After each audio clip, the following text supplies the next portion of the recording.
yo espero que los nervios me ayuden a yo poder hacer esta entrevista. Tú lo vas a hacer bien, deja tu cosa, deja tu Yo cosa. espero que Gaby, el Señor y la Virgen María metan la mano. Ay, Dios. Nada, después de conversar con él un montón mientras preparábamos esta entrevista, llega el momento que todos hemos estado esperando.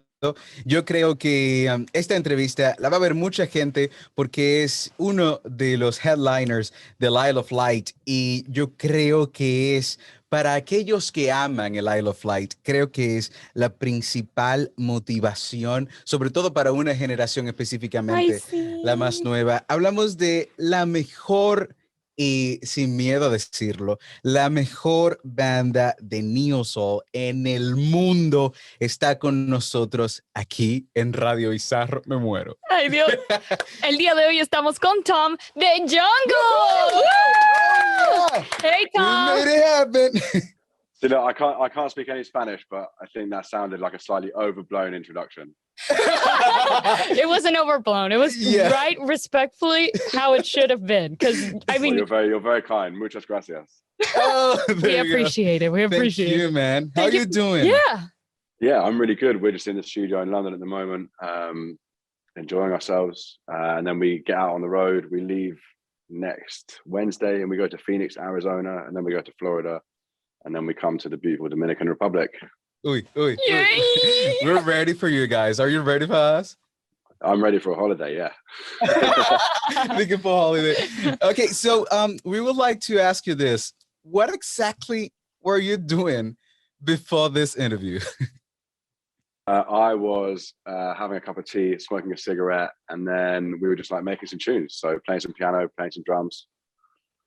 Nice. Nice. Do you smoke cigarettes a lot? I try not to. I try to. Yeah, me too. Cut that shit out, I keep on telling that to myself. I keep telling that to my girlfriend. So shh. Been there, man. Been there. And I do have a personal question, though. What type of tea were you drinking? Because I'm a tea, well, not connoisseur, but you know. It's like lifeblood in the studio, you know, just enough caffeine, just enough hydration. Perfect. As it should be. Nice. Yes. Good habits. Is it the first time you come to Latin America? It's not the first time we've been to Latin America, but definitely the first time that we've played on one of the Caribbean islands. So that's a really exciting, like, new vibe for us. Yeah, man, we have an amazing time with Latin Americans. They've just got incredible vibe, great groove, and they understand us and we understand them, you know. Oh my God, we're so excited. As a part of the introduction, I was saying that people is crazy about you guys here in the Dominican Republic. Yeah, totally. Like, trust me, you're going to feel it in the Isle of Light, because once we post you guys are comment, people were going crazy about you. Oh, well, that's amazing, man. Like, look, it really is, like, the most humbling part of what we do is when you go to a completely new place and they're all so fucking invested in you. That's the beauty of music, man, you know. Totally. And of course it's because I was born here, but this is the best island in the Caribbean. You're gonna have such a great time. Not only the people are kind of crazy, but in the good sense, but everything, the beach, even the beers, the time, the energy. There's a lot of good things. Is there anything you're expecting? We can't wait. Yeah, totally. I just got to make sure I bring my sun cream because I'm very pale, very pale. Aren't you planning on tanning a bit, like having a bit of color? So like tanning for me it's not really a thing. I just go a little bit less white. Well, I go a little bit more pink essentially, and that's it. Yeah, that happens. I get it. Yeah. So yeah, we are going to start with some really cool questions. For example, when we listen to Jungle right away, there are a lot of emotions that are present in the music. Not only do we enjoy the music Jungle creates, I guess it has to do with the Caribbean energy that we have, the keep moving. Haha, get it? I'm sorry. What a bad joke. I'm so sorry. I spent too much time with you. So there's so many emotions that come with Jungle, and with the vocal arrangements, the synergy of the instruments. There are a lot of attributes that we can kind of, absorb as consumers. How do you achieve this synergy with everything from the lyrics you guys make, the kind of mood you try to settle with the music and everything? Because not only is the music great, the performances are incredible. Incredible. And how do you guys protect it? That synergy? It's so hard to describe, man. It's just the energy that we have, whether it's like the fact that me and Josh have been friends for so long. Everything feels incredibly easy and natural when we're creating. You know, the people in the band that are just unbelievable musicians, we get them into the studio as well. The people that we make the videos with, everything just feels like we have so much time to give to it and so much energy to give to it, and everyone's in the same position, right? There's no one that is sitting there sort of like pulling it back and holding it down, right? It's just like maximum vibe the whole time in whatever we do, whether that's studio, stage, videos. So yeah, I guess that's it. Like it's so hard to put our fingers on it because we're just like deep inside it, you know. Since that's something that comes naturally, that energy, that synergy, and knowing that that's the main thing that make you guys this special as you are and make you sound as you sound, don't you think you need to find a way to protect it? And if you have, then how do you do it? I guess it's just not basically don't grow up, because as you get older, you just get more lazy. Do you know what I mean? You're just like, and so actually that's going to be the trick, is as we become slightly older gentlemen, not saying that I'm like 50 or anything, but it's just about that. And it's just enjoying it. Right. And I think actually you protect the energy and the vibe by making sure that you're enjoying what you do. And as long as you're enjoying it, then the energy is going to be there. Totally. And although you guys keep a really youthful energy, there are a lot of more historical, let's say like that, sounds, because there's a lot of 60s, 70s, and even 80s in what we can perceive of your music. Like it happens that when you're listening to jungle, there's no era. Yeah, it's timeless. Yeah. Mm-hmm. Mm-hmm. It's pretty timeless. I think that's just like a representation of our influences. Like we listen to everything, like literally everything. There's no limits to what we enjoy listening to musically as listeners, as consumers. Do you know what I mean? As long as it's got a good feeling, as long as it feels like it's come from somewhere that's honest. So that's probably why you hear that. You know, we are like, there are no boundaries with jungle. It can be hip hop, it can be funk, it can be soul, it can feel like it's like, you know, krautrock from the 60s in Germany sometimes as well. Like there are so many different fusions within the potion that like it doesn't become that sort of like genre defying thing. And obviously that's not really something we ever think about in this, what comes out of us. And so like it's just about channeling that and making sure that you don't like fuck up the. Yeah, totally. And it's protecting that kind of energy as well. I wanted to ask, what is the band listening to, since you guys listen to a lot of things? I would like to know. I want to put in my playlist some songs. How long is the radio show? I mean, like, how do you guys got a limit? You can go ahead and say how many you want to say. For you guys, we give you like 2 weeks. So yeah, go ahead and talk. As much as you can want. I mean, at the moment, wow, like I'm listening to some ESG. They're like quite popular. I'm actually listening to like a lot of soundtrack stuff at the moment. Like Max Richter's just released a new soundtrack that he like composed to a ballet. So I like listen to that. Always listening to jazz, like Stan Getz is one of my favorites. Anything really, like whatever's on the radio, whatever I get like recommended on Spotify. Obviously other streaming platforms are available, just for a bit of partiality there. Going through, I mean, I'd have to go get my phone out and go through the list, because honestly it really is endless. But you know, the new Krungbin track with Leon Bridges is fucking dope. So dread. So is there anything from Latin America in that background? You know what I love? I love Bombay Stereo. Oh, there you go. They have come actually to the Isle of Light. Yeah, they were in Isle of Light. Okay, and I mean, what else? Like Marco, what's his name? Is it Marcos Vela, or who's that fucking Brazilian musician? I'll remember it in a second. We'll come back to that. Okay, we can come back to that later. that's all right. Okay, but Bombay Stereo, we love Bombay Stereo. Yeah, like, totally. We played them like every day in the radio show. Oh, there you go. Yeah. They're Colombian, right? I think. Yeah. Yes, Colombian. Yeah. They're freaking good. So, talking about that energy that we were talking before, in some interviews, we identified that what seems to be a sort of religion perception of the creative process when it comes to music. Like when you guys do music, there's some like a religious symbol in there. What can you tell us about that? I guess like you know, we never really grew up in religious families, but as you get older, you're just so definitely aware of like the idea of like faith and like religion being actually a spiritual thing rather than a list or a name or like a book. When we're making music, that is spiritual to us, right? It is like soothing. It helps, right? You can talk about problems, you can fight through issues, you can like cleanse yourself essentially. You know, it's like it's confession, it's everything like that, but just without the sort of like the rules, you know.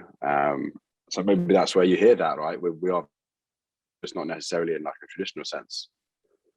Totally. More in a spiritual sense. Yeah, it does. Yeah, exactly. Spiritual. Yeah. So that makes more sense when you're in the studio or when you guys are performing.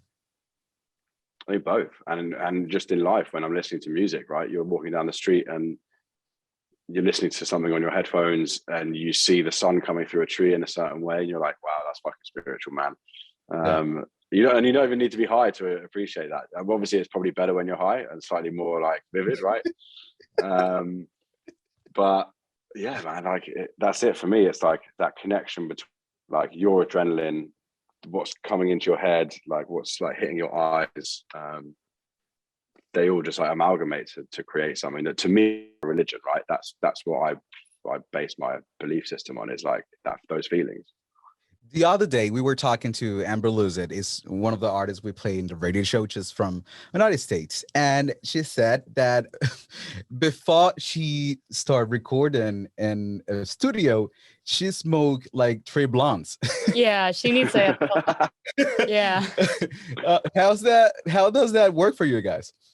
That wouldn't work for me. I'd be asleep, man, after 3 blunts. I'd be like, fuck this.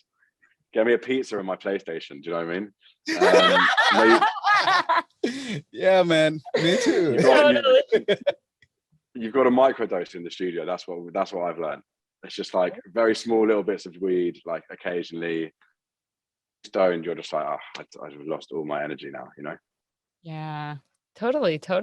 Well, I wanted to, there's something you mentioned about like how deep you can go with music and how it can be kind of a confession. Music works in wonderful ways. But I would like to know, because in Love in Stereo, which we love and adore, and it's one of your coolest albums to me, they all are actually, but there's something that was said in other interviews that it was created diverging from the overthought and the over emotional structures of music. Do you consider that the audience that listens to you now has this predilection, thank you, for more simpler or digestible music? Not necessarily. I think it's just a place that we felt like we needed to go, right? It's like yin and yang, right? The first album to us was like super carefree, and then as a result the second album needed to be more meaningful, and as a result of that, like the third record needed to be more carefree again. So maybe album 4 is going to be another meaningful one. Yeah, going back and forth between meaningful and more simple. In Latin America, it's just waves. Yeah, totally, I agree, and that's how it feels with your music. We do the wave all the time. Of course. And in Latin America, we are used to like get new music super frequent. Like each week we have new music from sort of the same artist, but you guys just have 3 albums, super good, obviously. But since 2013, you have only done 3 albums. So you do take your time. Why do you do that? I guess we just enjoy taking our time, man. Like, there's no point rushing things. And there's like a certain like rarity to it now. Do you know what I mean? And what we do. And I think in all aspects of what we do, whether it's like who we are on social media in terms of our presence, which is like actually quite limited compared to other artists. Do you know what I mean? We're not like, we don't put our faces out there. We're not like promoting ourselves. It's not about like us and our individual stories. It's about the art that we make. And it's about almost trying to get back to that place where art, it was in an earlier time when artists weren't necessarily that available. Do you know what I mean? Like they were a bit more of an enigma. You didn't know who they were. You didn't know what their dog was called. I guess we're in the sort of post social media age now where like individuality is key. Like, who am I? What am I doing? That's the only way that I'm ever going to find validation in this world. That's something that we essentially reject because we want to keep the barrier between us and our audience so that they feel like there's a bit of mystery, there's something to digest, there's something deeper in there that they don't understand yet. Right? Totally. Yeah. Yeah, you can take that kind of license when you like manage your own career. Like if you guys be are if you guys are part of a record label, then you wouldn't be able to not be so present in social media, not doing music as much as you do. So we do know that you have your own record label. Do you think that's a trend? Do you think new musicians should look forward to have their own record label in order to do that, in order to take their time and not have people been like introducing themselves in your creative process? Yeah, and changing the perspective of the project. I really hope so.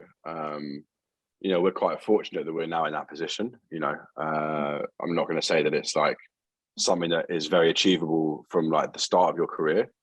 But where we are now, we're very lucky that we've got complete control, and I would recommend it to anyone, even when we're doing like we do writing sessions with younger artists in the UK who are like just starting their careers, and there's always the conversation with them. It's like, oh yeah, they're like, oh, like a record. I was talking to a record label the other day, and I was like, look, if you've got a good enough like team around you and you can self-release your music, you're gonna just have the power, right? And it's all about having the power now for artists, because we're being taken away from us for generations. The whole like industry is catered around not giving the artists what they deserve, and that's fucking crazy. We're the ones that fucking make the music, right? We're the ones that create the fucking art and put our blood and tears on the page for you guys to sit there and fuck, not you guys obviously. That's for the exactly man, but like we just fucking lie in the man's pocket, and what the fuck, what is that about? That's not democracy. That is Fuck true. them all. Fuck them all, I guess.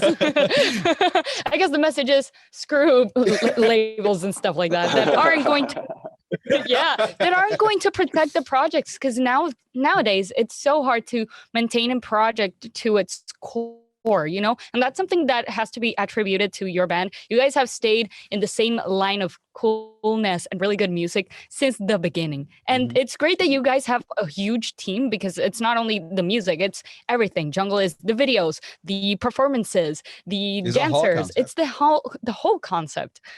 Like all the people that work with us would tell you that like me and Josh are involved in everything, because like we're fucking sitting there with the line designer before we go on a tour, making sure that every cue is perfect, like everything looks great. And that's because that's just who we are as people, right? We don't want to, like, it's like we want to be responsible for it, right? We're the ones that put our necks on the line. If it's a bad show, there's no one else to blame, right? And I think like that's massively important to us. It's like ultimately the buck stops with me and Josh, right? Regardless of like who is actually like sitting there doing it. So essentially we're control freaks. That's like a roundabout way of me saying that.